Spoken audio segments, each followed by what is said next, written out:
안철수 교수 출마 가능성은 어떻게 보세요? 몇 퍼센트라고 보세요? 많은 전문가들께서 이렇게 출마를 할 거라고 좀 전망하시는 분들이 다수 많으신 것 같고요. 출마하고 안 하고는 제가 잘 예단할 수는 없는데요. 안철수 교수하고 뭐 굳이 저하고 닮았다는 것은 닮은 점을 좀 많은데요. 닮은 점을 설명하자면 이분도 한국어 정치를 기본적으로 이 판을 갈겠다, 네. 패러다임을 확 바꾸겠다 이런 생각이 똑같더라고요. 그 사람은 이제 바깥에서 교수, 뭐 벤처기업가, 의사를 하면서 그런 생각을 했고 저는 정당이라는 정치의 집단 지성 속에서 그렇게 한 차이는 있지만 근본적으로 한국의 정치판을 그야말로 그 앙시앙내즘이라고 그럽니까? 그 체제를 완전 바꾸고 새로운 체제로 2013년을 맞이해야 대한민국 미래를 하나씩 그 디딤돌을 놓을 수 있다 이런 생각을 갖고 계신 것 같아요. 그래서 그런 점들은 좀 저하고 많이 닮아 있는 것 같아요. 지금 안철수 교수한테 많은 국민들이 기대하는 것은 기존 정치인 좀 못 믿겠다 정당도 그러니까 안철수 교수를 통해서 이제 새로운 그 시대를 한번 맞이해 보겠다 이런 열망들이 모아져 있는 거잖아요. 네. 그래서 우리 민주통합당이 그래도 이제 그 제도권에서 정치를 많이 준비했기 때문에 민주통합당 경선을 치열하게 해서 경쟁력 있는 후보가 나오고 또 안철수 교수하고 뭐 연대나 이렇게 단일화를 해서 국민들에게 좋은 선물을 연말에 드려야죠. 그래도 안철수 교수보다는 내가 되면 좋겠죠. 누가 되면 좋겠다 이런 것보다는요. 그 안철수 교수가 갖고 있는 그런 그 여러 가지 2030 세대들하고 소통하고 공감을 얻는 그런 지지, 변화에 대한 지지하고 그런 이제 정치판을 근본적으로 바꾸는 문제, 네. 패러다임을 바꾸는 문제는 역시 정당 개혁이 뒷받침돼야 하거든요. 그런 점이 저하고 조금 차이입니다. 저는 이제 정당에서 쭉 크면서 나름대로 이제 검증을 받은 사람이고요. 안철수 교수가 이제 본격적으로 정치를 선언하게 되면 정당을 개혁하지 않고는 민주 정치가 대의 정치고 정당 정치이기 때문에 그렇죠. 정당 정치를 바꿔야 하거든요. 그런 면에서는 서로 윈윈할 부분들이 많이 있죠. 최근 여권의 공천 뇌물 논란은 어떻게 보세요?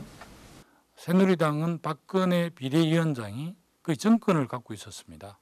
이제 공천심사위원도 본인이 다 임명을 했고 그 이후에 선거대책위원장도 본인이 다 임명했죠. 그래서 박근혜 후보의 거의 사당처럼 되지 않습니까? 새누리당이. 굉장히 그 당시에 이제 혁신하고 변화한다고 색깔도 파란색에서 붉은색으로 바꿨잖아요. 네. 이름도 한나라당이 새누리당으로 바꿨는데 내용은 차떼기 DNA가 하나도 없어진 게 그대로 승계를 했더라고요. 정말 뭐 국민들 분노하고 있지 않습니까? 그 국회의원 헌법기관 자리를 뇌물로 매각매직을 했기 때문에 국민들이 굉장히 지금 주목하고 있고요. 검찰 조사가 끝나면 그게 사실로 최종적으로 밝혀지면 뭐 새누리당의 실질적인 책임자인 박근혜 대표께서 국민에게 사과하고 또 상응한 책임을 져야 할 것입니다. 그 아까 문재인 후보에 대한 평가가 대선 출마 선언 전과 후가 다르다. 잠깐 이제 얘기하셨습니다마는 뭐 문재인으로 질 것이냐, 김두관으로 이길 것이냐. 네거티브식 운동은 문제 아니냐 이런 지적 어떻게 보세요? 그렇죠. 뭐 제가 이제 문재인 후보하고 논쟁이 됐던 부분은요. 문재인 후보께서 참여정부 국정 운영에 대해서 총체적으로 성공했다 이렇게 말씀을 했기 때문에 박준영 후보나 뭐 저하고는 좀 견해가 달라서 논쟁이 됐던 것이고요. 저는 모든 정부 그렇듯이 참여정부에 공도 있고 가도 있습니다. 공은 개성해야 하고 잘못된 부분이 있으면 반성하고 성찰하고 새롭게 뛰어넘어야 된다 이런 입장이거든요. 그래서 그런 점이 좀 논쟁이 있었고요. 또 이제 그쪽에서 그랬는지 어느 쪽에서 하여튼 노무현 대통령을 비판했다 이렇게 저한테 많이 비판을 했는데 네. 노무현 대통령을 비판한 게 아니라 노무현 정신을 망가하고 당내 패권적으로 당내 공천도 하고 선거를 좀 엉망으로 만든 당내 패권 세력에 대해서 제가 비판한 것이죠. 그런데 이제 마치 뭐 참여정부를 비판하고 자기도 참여정부에서 행자부 장관을 했음에도 불구하고 이렇게 이제 오해가 생긴 부분이죠. 그렇군요. 예.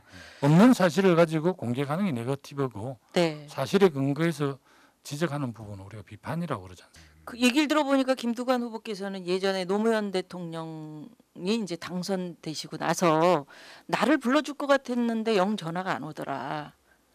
그 얘기는 어떤 얘기인가요? 전화가 아니고 제가 노무현 후보 이제 경남 선대본부장 겸 조직 특보를 했는데요. 네. 보통 이제 대통령 당선되면 인수위가 만들어지잖아요. 예, 그러니까. 그래서 이제 또 대통령 그 만들기 이렇게 뭐 나름대로 열심히 하신 분들이 기대가 있는 거죠. 뭐 저도 기대가 조금 있었지만 주변에서 네. 당선자가 전화가 안 오니까 음. 굉장히 초조해서 뭐 왜 전화가 안 오느냐 어. 이런 이제 의문들을 많이 가지셨는데 저는 뭐 한나라를 경영할 대통령 정도 되시면 열심히 보이지 않는 데서 열심히 일하는 사람도 다 챙겨줄 것이라는 믿음이 있었어요. 근데 한 달 하고 하루 정도 지났을 때 전화가 왔더라고요. 네.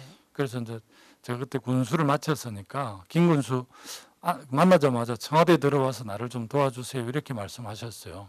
근데 옛날 같으면 그냥 대통령이 불러서 당선자 불러서 청와대에 가자 그러면 바로 가야 되는데 예. 시대가 많이 달라졌잖아요. 그래서 당선자님 저는 청와대는 못 가겠습니다 이렇게 말씀을 오. 드렸어요. 그러니까 상당히 좀 의아한 표정으로 네.